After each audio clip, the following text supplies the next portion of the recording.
Welcome to Basic Family History Training for family history consultants and priesthood leaders. Turning hearts of the children to their fathers. Basic training for family history consultants and priesthood leaders. Using the find, take and teach principles. Begin by preparing for the visit. The basic principles are: 1. Prepare spiritually.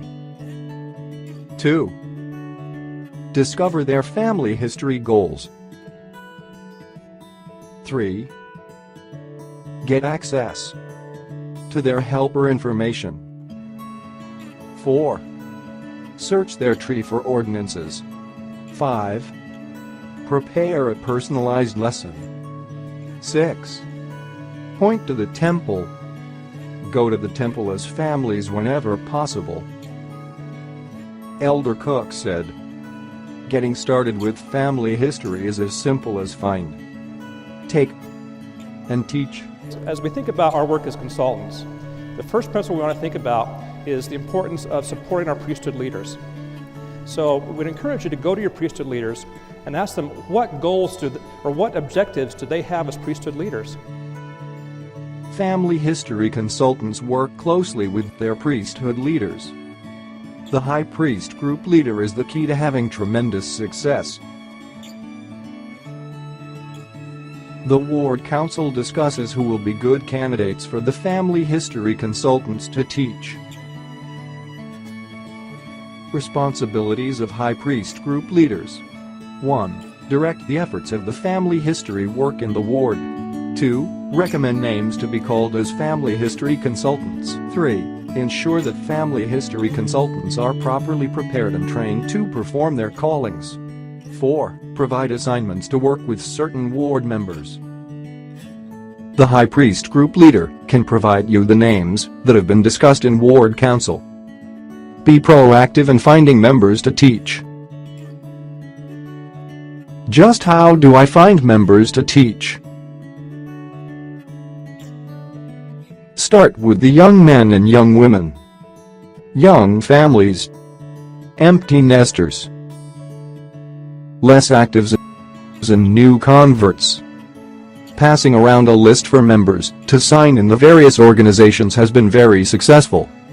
Also, talking with members and asking for permission to teach their families has worked very well.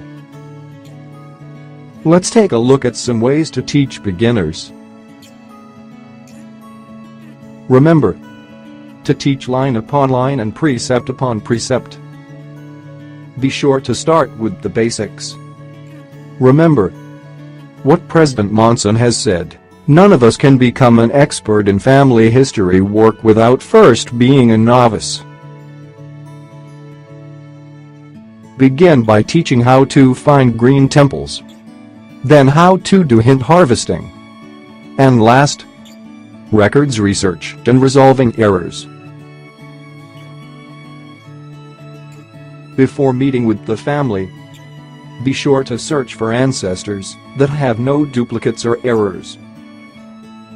Avoid teaching complicated concepts, such as resolving duplicates and fixing data problems.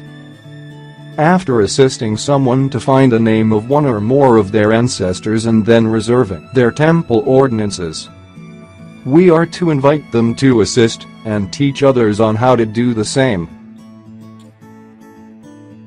Last thing before you go is, because a good missionary asks for a referral, so we've talked about find, take today.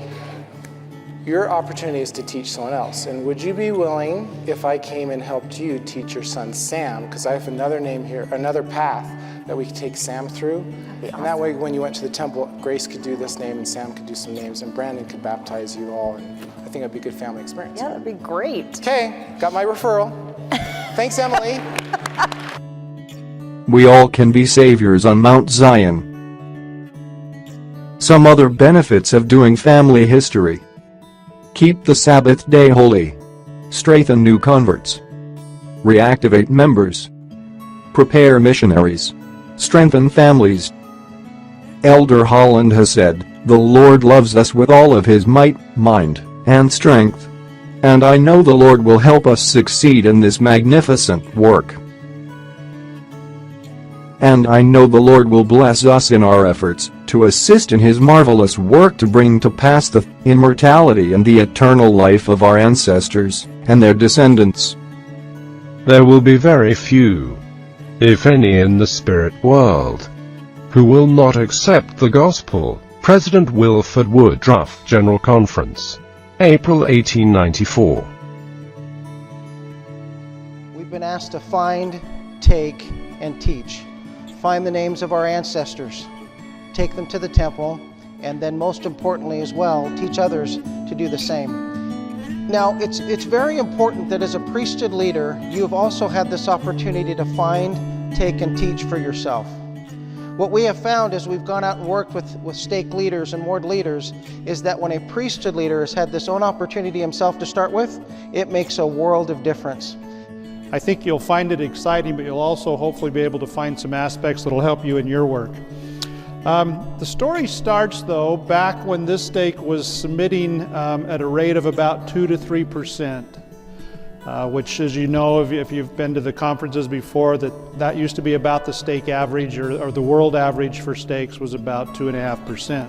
President Barker actually gave us this quote, so I'm going to read this to you. He said, "It made no sense to me that a stake as strong as ours should only have 2 or 3 out of every 100 finding names." He said, "We began to have feelings and then became convinced that we needed to do something and that it should be a major something." So President Barker said that the first thing he did is he realized that he had never submitted a name to the temple. So he went and talked to his 2 counselors and found out that he was 0 for 3. So then he reached out to the High Council, the clerk, and the executive secretary and found out that they were 0 for 17 in submitting names to the temple. He said to me, "We then stumbled upon find, take, and teach." But President Barker said the first thing they realized after they found out that they were 0 for 17 in submitting themselves is that one of the most important aspects of what they were doing is that they had to lead by example. As leaders, they had to do it themselves. So President Barker went out and he challenged all of the leaders in the stake to find a name, take it to the temple, but then to reach out to as many people as they could and train others on how to do it, right back to Elder Cook's find, take, teach. So now we're going to jump forward here. Merrill, if you'll advance this slide for me. In April of 2014 is when we started watching this stake because we were able to track the numbers of submitters and the rates. And we noticed that in April of 2014, so about a little bit after they had started this inspiration, their number of submitters, their rate went up to 4.7, so almost 5%. In July of that year, Family Search released the hinting feature, the descendancy feature in Family Search in the tree, and the stakes average then went up to 7.9. So I want you to stick with me a bit from these numbers. So 4.7 to 7.9 in a couple of months. In October, they had a temple day where the stake presidency challenged all the members to make sure that they brought their own family names to the temple. So this was in October of 2014, same year. They had then gone up to 28.4%. A month later, they had their stake conference, which they'd been focusing on as well, and their numbers went up to 29%. In April of 2015, so about 1 year after we as a department started to watch what they were doing, they hit 42%. So almost, well, I guess you could say almost half of the stake was then submitting names to the temple. And that pretty much occurred in 1 year. So the real keys to this that I want you to go away with are these. First off, it was leader-led. If President Barker had not taken the lead and been an example to others, I don't think they would have been nearly as successful. He told us that the descendancy feature in the family tree was essential to him as well. Going back to some of the teachings we've had in earlier Roots Tech with Elder Anderson and Elder Cook, they were finding cousins. But he said here was one of the key things as well, and Steve Rockwood mentioned this morning. They had the ability to have quick successes. And he said if they went and tried to help somebody else and train somebody else, he said if we couldn't find a name within 30 minutes, they were not nearly as successful. But then probably the most important thing was the teaching aspect of Find, Take, Teach. Their model of going out and teaching others is what made them extremely successful and has continued their growth. Now, since April, they've had a little bit of a decline, but it's interesting. We've had some recent conversations with President Barker, and he's actually challenged the stake now to go out and do, as a stake, he wants to do 60% by the end of 2016. And it'll be really interesting for us to continue to watch them to see how they do. Notice the before and after charts as the number of members submitting baptisms to the temple increased. The percent of temple baptisms submitted went from 5% to 42%. The number of temple baptisms submitted went from 198 to 1779. The number of submitters increased from 9 to 70. The number of converts submitting temple baptisms went from 2 to 49. The average sacrament meeting attendance went up from 106 to 127. And, most important of all, are the vast number of untold blessings and the protection from the adversary for our youth as well as for ourselves, as we become excited to find, take and teach others, to help our ancestors in spirit prison to be able to receive their temple ordinances.